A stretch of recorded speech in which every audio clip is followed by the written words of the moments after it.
Chapter 21, Touching Paradise. Your brain is tired of listening to me, and yet I still have so much I want to tell you.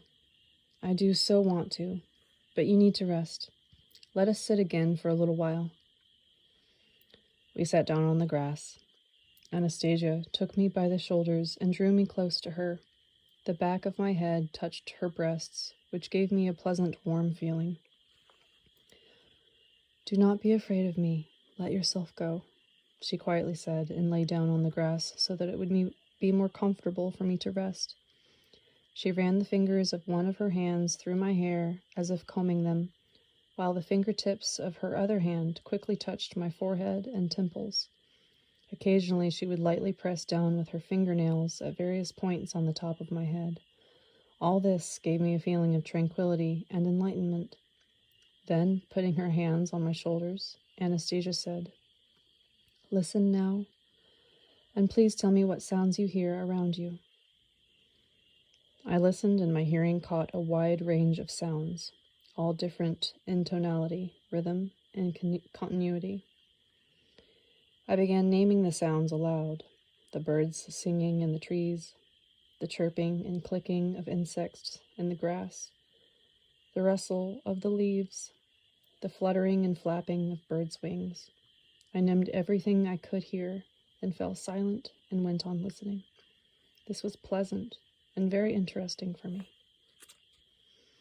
You have not named everything, Anastasia observed. Everything, I replied. Well, maybe I left out something, not very significant, or something I didn't catch. Not anything important, that is. Vladimir, do you not hear my heart beating? Anastasia asked. Could I really not have been paying attention to this sound? The sound of her heart beating? Yes, I hastened to respond. Of course I hear it. I hear it very well. It is beating evenly and calmly. Try to memorize the intervals of the various sounds you hear. You can choose the principal sounds and memorize them. I selected the chirping of some insect, the cawing of a crow, and the gurgling and splash of the water in the stream.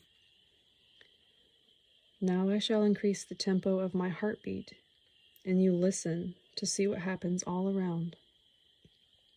Anastasia's heartbeat increased in frequency, and right away the rhythm of sounds I could hear around me joined with a heightened tonality. That's astounding! Simply incredible! I exclaimed.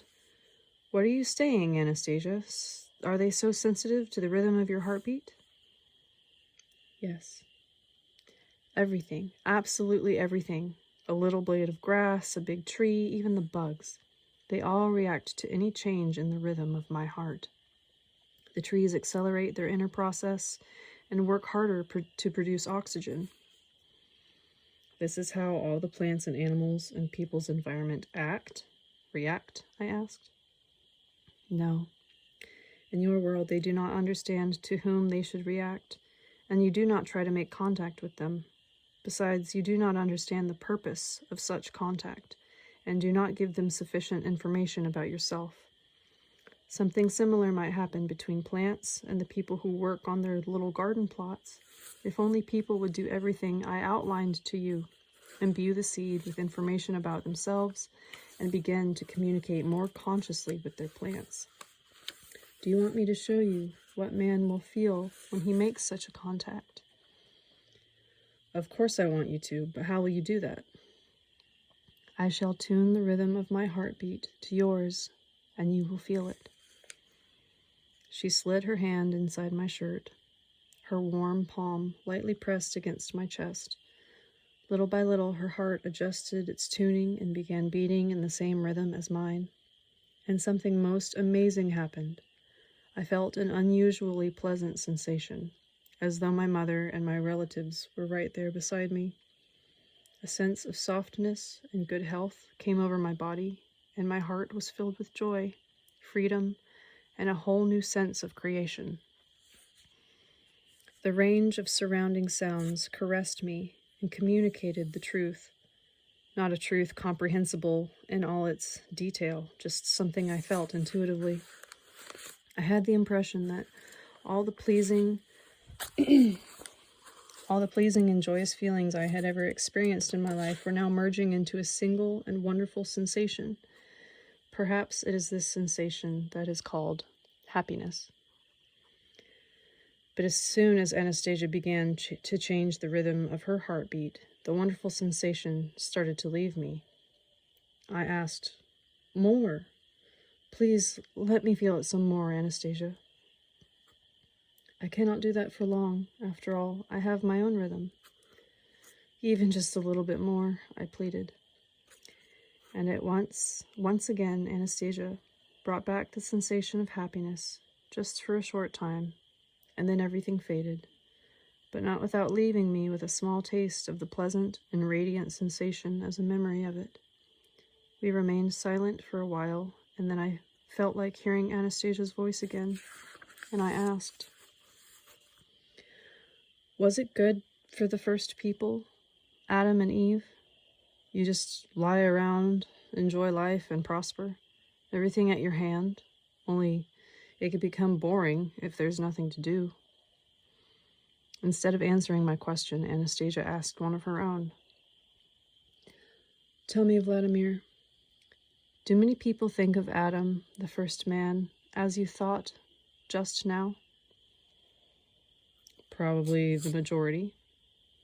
But what there was for them to do in paradise? But what was there for them to do in paradise?